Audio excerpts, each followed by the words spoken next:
Sunday, December 13th, 1942. Dearest Kitty, I'm sitting here nice and cozy in the front office, peering out through a chink in the heavy curtains. It's dusky, but there's just enough light to ride by.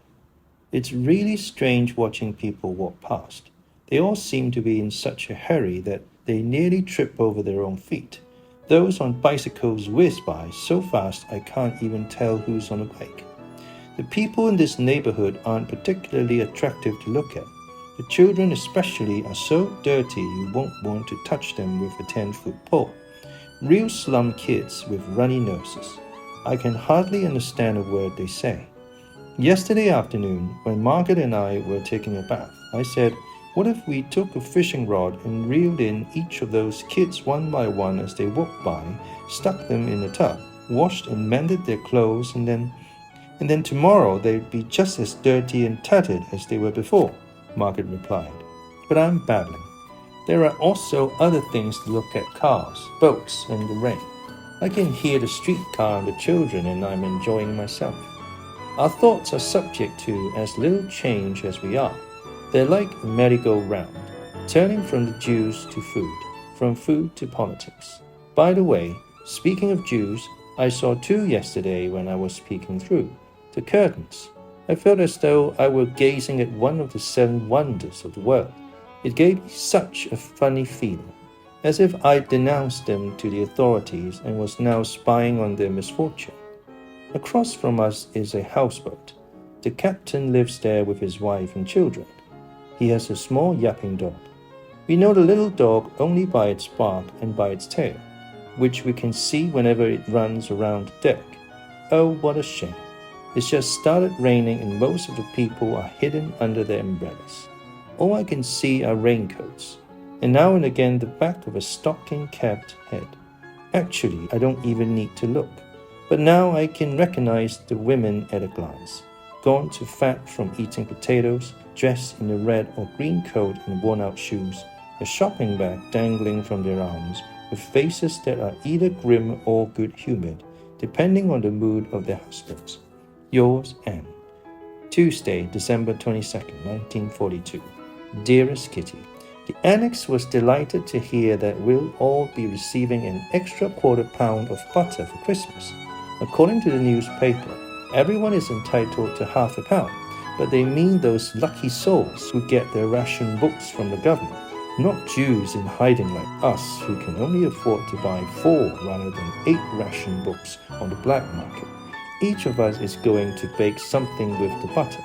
This morning I made 2 cakes and a batch of cookies. It's very busy upstairs, and Mother has informed me that I'm not to do any studying or reading until all the household chores have been finished. Mrs. Van Daan is lying in bed nursing her bruised rib.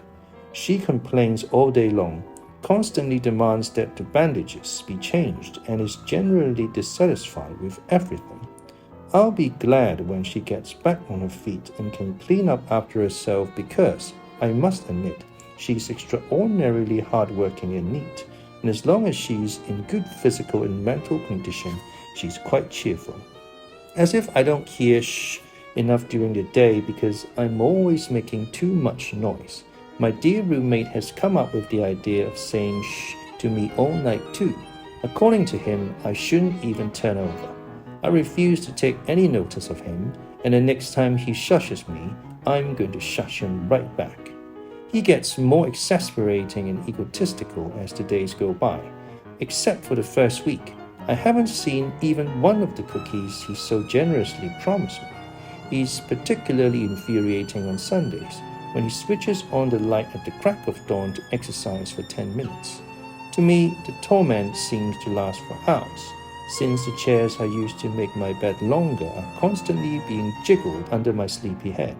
After rounding off his limbering up exercises with a few vigorous arm swings, his lordship begins dressing. His underwear is hanging on a hook, so first he lumbers over to get it and then lumbers back, past my bed. But his tie is on the table, so once again he pushes and bumps his way past the chairs. But I mustn't waste any more of your time griping about disgusting old men. It won't help matters anyway. My plans for revenge, such as unscrewing the light bulb, locking the door and hiding his clothes, have unfortunately had to be abandoned in the interests of peace. Oh, I'm becoming so sensible. We've got to be reasonable about everything we do here. Studying, listening, holding our tongues, helping others, being kind, making compromises, and I don't know what else. I'm afraid my common sense, which was in short supply to begin with, will be used up too quickly and I won't have any left by the time the war is over. Yours, Anne. Wednesday, January 13th, 1943. Dearest Kitty, this morning I was constantly interrupted, and as a result I haven't been able to finish a single thing I've begun. We have a new pastime, namely filing packages with powdered gravy. The gravy is one of Geese and Company's products. Mr. Kugler hasn't been able to find anyone else to fill the packages, and besides, it's cheaper if we do the job. It's the kind of work they do in prisons. It's incredibly boring and makes us dizzy and giggly. Terrible things are happening outside.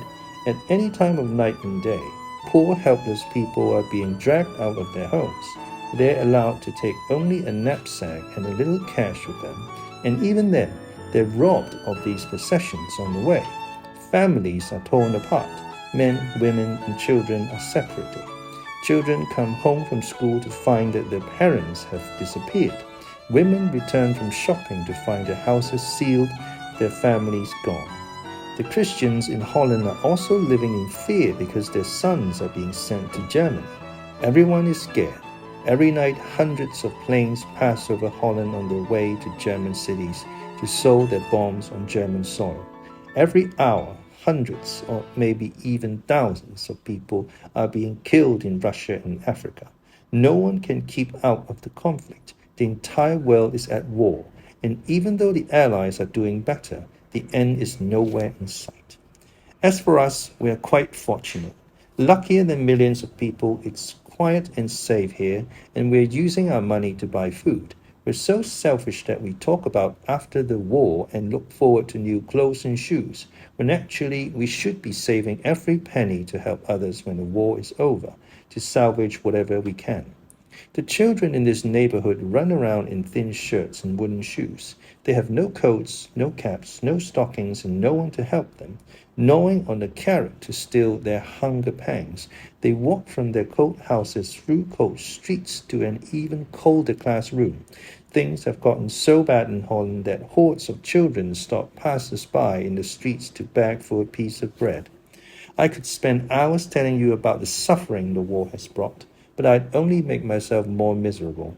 All we can do is wait, as calmly as possible, for it to end. Jews and Christians alike are waiting. The whole world is waiting, and many are waiting for death.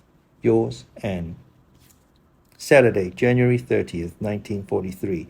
Dearest Kitty, I'm seething with rage, yet I can't show it. I'd like to scream, stamp my foot, give Mother a good shaking, cry, and I don't know what else because of the nasty words, mocking looks, and accusations that she hurls at me day after day, piercing me like arrows from a tightly strung bow, which are nearly impossible to pull from my body. I'd like to scream at Mother, Margaret, the Van Dans, Dussel, and Father too. Leave me alone. Leave me have at least one night when I don't cry myself to sleep with my eyes burning and my head pounding. Let me get away from everything, away from this world. But I can't do that. I can't let them see my doubts or the wounds they've inflicted on me. I couldn't bear their sympathy or their good-humored derision. It would only make me want to scream even more. Everyone thinks I'm showing off when I talk, ridiculous when I'm silent, insolent when I answer, cunning when I have a good idea, lazy when I'm tired, selfish when I eat one more bite more than I should, stupid, cowardly, calculating, etc. All day long I hear nothing but what an exasperating child I am, and although I laugh it off and pretend not to mind, I do mind. I wish I could ask God to give me another personality, one that doesn't antagonize everyone. But that's impossible. I'm stuck with the character I was born with, and yet I'm sure I'm not a bad person. I do my best to please everyone, more than they'd ever suspect in a million years. When I'm upstairs, I try to laugh it off because I don't want them to see my troubles. More than once, after a series of absurd reproaches, I've snapped at Mother. I don't care what you say. Why don't you just wash your hands of me? I'm a hopeless case. Of course, she'd tell me not to talk back and virtually ignore me for 2 days. Then suddenly all would be forgotten and she'd treat me like everyone else. It's impossible for me to be all smiles one day and venomous the next. I'd rather choose the golden mean, which isn't so golden, and keep my thoughts to myself. Perhaps sometime I'll treat the others with the same contempt as they treat me. Oh, if only I could. Yours, Anne. Friday, February 5th, 1943. Dearest Kitty, though it's been ages since I've written to you about the squabbles, there's still no change. In the beginning, Mr. Dussel took our soon-forgotten clashes very seriously, but now he's grown used to them and no longer tries to mediate. Margaret and Peter aren't exactly what you'd call young. They're both so quiet and boring. Next to them, I stick out like a sore thumb, and I'm always being told, Margaret and Peter don't act that way. Why don't you follow your sister's example? I hate that. I confess that I have absolutely no desire to be like Margaret. She's too weak-willed and passive to suit me. She lets herself be swayed by others and always backs down under pressure. I want to have more spunk, but I keep ideas like these to myself. They'd only laugh at me if I offered this in my defense. During meals, the air is filled with tension. Fortunately, the outbursts are sometimes held in check by the soup eaters, the people from the office who come up to her for a cup of soup for lunch. This afternoon, Mr. Van Daan again brought up the fact that Margaret eats so little. I suppose you do it to keep your figure, he added in a mocking tone. Mother, who always comes to Margaret's defense, said in a loud voice, I can't stand that stupid chatter of yours a minute longer. Mrs. Van D turned red as a beet. Mr. Van D stared straight ahead and said nothing. Still, we often have a good laugh. Not long ago, Mrs. Van D was entertaining us with some bit of nonsense or another. She was talking about the past, about how well she got along with her father and what a flirt she was. And you know, she continued, my father told me that if a gentleman ever got fresh, I was to say, remember, sir, that I'm a lady, and he'd know what I meant. We split our sides laughing, as if she told us a good joke. Even Peter, though he's usually quiet, occasionally gives rise to hilarity. He has the misfortune of adoring foreign words without knowing what they mean. One afternoon we couldn't use the toilet because there were visitors in the office. Unable to wait, he went to the bathroom but didn't flush the toilet. To warn us of the unpleasant odor, he tacked a sign to the bathroom door, RSVP gas. Of course, he meant danger gas, but he thought RSVP looked more elegant. He didn't have the faintest idea that it meant please reply. Yours, Anne. Saturday, February 27, 1943. Dearest Kitty, Pim is expecting the invasion any day now. Churchill has had pneumonia, but is gradually getting better. Gandhi, the champion of Indian freedom, is on one of his umpteenth hunger strikes. Mrs. Van D claims she's fatalistic, but who's the most afraid when the guns go off? None other than Petronella Van Daan. Jan brought along the Episcopal letter that the bishops addressed to their parishioners. It was beautiful and inspiring. People of the Netherlands, stand up and take action. Each of us must choose our own weapons to fight for the freedom of our country, our people, and our religion. Give your help and support. Act now. This is what they're preaching from the pulpit. Will it do any good? It's definitely too late to help our fellow Jews. Guess what's happened to us now? The owner of the building sold it without informing Mr. Kugler and Mr. Clayman. One morning, the new landlord arrived with an architect to look the place over. Thank goodness Mr. Clayman was in the office. He showed the gentleman all there was to see, with the exception of the secret annex. He claimed he'd left the key at home, and the new owner asked no further questions. If only he doesn't come back demanding to see the annex. In that case, we'll be in big trouble. Father emptied a card file for Margaret and me and filled it with index cards that are blank on one side. This is to become our reading file, in which Margaret and I are supposed to note down the books we've read, the author and the date. I've learned 2 new words, brothel and coquette. I've bought a separate notebook for new words. There's a new division of butter and margarine. Each person is to get their portion on their own plate. The distribution is very unfair. The Van Dans, who always make breakfast for everyone, give themselves 1.5 times more than they do us. My parents are much too afraid of an argument to say anything, which is a shame, because I think people like that should always be given a taste of their own medicine. Yours, Anne. Thursday, March 4th, 1943. Dearest Kitty, Mrs. Van D has a new nickname. We've started calling her Mrs. Beaverbrook. Of course, that doesn't mean anything to you, so let me explain. A certain Mr. Beaverbrook often talks on the English radio about what he considers to be the far too lenient bombardment of Germany. Mrs. Van Daan, who always contradicts everyone, including Churchill and the news reports, is in complete agreement with Mr. Beaverbrook. So we thought it would be a good idea for her to be married to him, and since she was flattered by the notion, we've decided to call her Mrs. Beaverbrook from now on. We're getting a new warehouse employee, since the old one is being sent to Germany. That's bad for him, but good for us because the new one won't be familiar with the building. We're still afraid of the men who work in the warehouse. The Gandhi is eating again. The black market is doing a booming business. If we had enough money to pay the ridiculous prices, we could stuff ourselves silly. Our greengrocer buys potatoes from the Wehrmacht and brings them in sacks to the private office. Since he suspects we're hiding here, he makes a point of coming during lunchtime, when the warehouse employees are out. So much pepper is being ground at the moment that we sneeze and cough with every breath we take. Everyone who comes upstairs greets us with an achoo. Mrs. Van D swears she won't go downstairs. One more whiff of pepper, she's going to get sick. I don't think father has a very nice business. Nothing but pectin and pepper. As long as you're in the food business, why not make candy? A veritable thunderstorm of words came crashing down on me again this morning. The air flashed with so many coarse expressions that my ears were ringing with Anne's bad this and Van Dan's good that, fire and brimstone. Yours, Anne. Wednesday, March 10th, 1943. Dearest Kitty, we had a short circuit last night, and besides that the guns were booming away until dawn. I still haven't gotten over my fear of planes and shooting, and I crawl into father's bed nearly every night for comfort. I know it sounds childish, but wait till it happens to you. The ack guns make so much noise you can't hear your own voice.